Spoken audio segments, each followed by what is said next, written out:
Good morning po. Prepare na po tayo ng almusal ng estudyante. Toast po tayo ng tinapay. Toasted bread. Ito, toast lang po natin ngayon. Simple lang yan. Hindi tayo gagamit ng butter kasi ayaw niya ngayon ng butter. Cheese lang po ang gagamitin natin ngayon. Yan, kahit po wala tayong oven toaster, pwede tayo makapag-toast ng tinapay sa pamamagitan lang ng ating kawali. O yan. Simple lang yan. Iinit lang natin yung tinapay, tapos lalagyan lang natin ng cheese. Yan. Mahalaga mainit yung ating tinapay.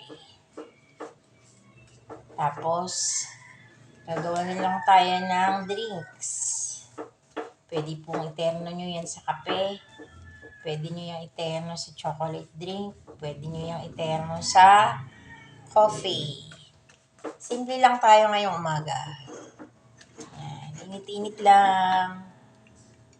O yan. Malinis po yung kamay ko. Naghugas po ako ng kamay. Hello. Hello po.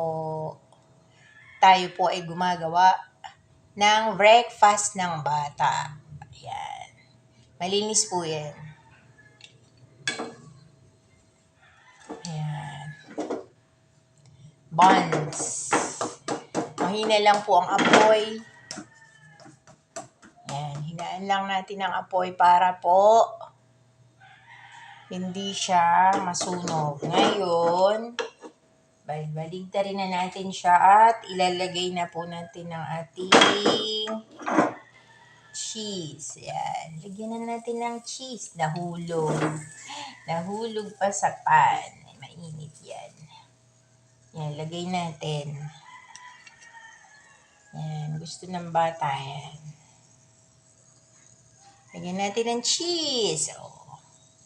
Cheese. Yan. Tapos, i-close na po natin. Ayun.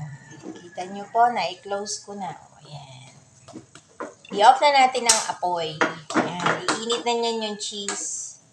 Pwede nyo baligtarin ulit. O, yan. Pag ayaw mahawakan ng kamay eh. Nahulog ang ating cheese sa kawali. Yan, uminit na yung cheese. Kahit anong cheese, pwede dyan. Pwede po yung quick melt. At ipi-plating na po natin ang ating sandwich. Plating na tayo. Ayan po. Ito na po ang ating sandwich sa umagang ito. Cheese sandwich. Ayan po. Almusal na po tayo.